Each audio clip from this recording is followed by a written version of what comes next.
Carrie Cutler here, author of Math Positive Mindsets, Growing a Child's Mind Without Losing Yours. And McGregor and I are doing some multiplication fluency practice today. He's pretty good with understanding the concepts of multiplication, and he's just working on practicing his facts now.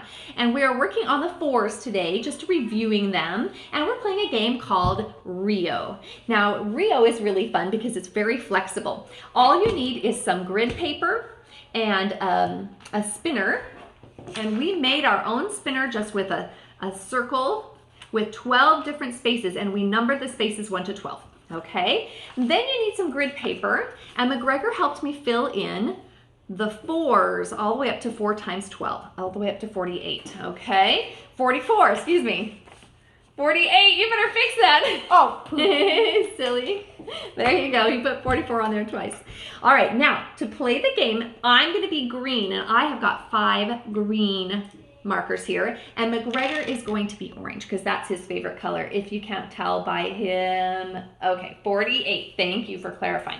Now, how we play is, I'm gonna spin first, and anything I get on here, I'm gonna multiply by 4. So I got 4, so multiply 4 by 4, and that's 16, and I'm gonna put my marker there. McGregor, your turn to spin. 3, okay. Can you put a marker on 4 times 3? 12. Okay, whoops, I'm so sorry. There we go. Wait, you want to switch those? Did I make it?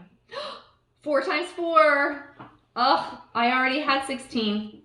So I have to then take whatever was on that space, even if it wasn't mine, and put it back in my done pile. Yeah. I know. Go again, McGregor. The first person to get rid of all their pieces is the winner.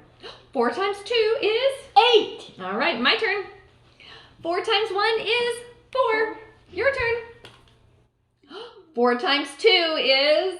8. And you have to take that marker back and put it back. Sorry, man.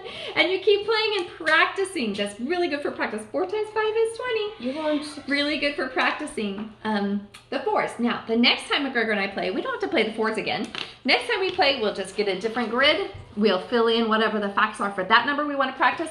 We can still use the exact same spinner. We've got our handy dandy paper clip to be the spinner, and we can get that fluency practice with a quick game that's a little bit competitive, but it's mostly just about reviewing the facts. I hope you're having fun building math positive mindsets with your kids. Thanks.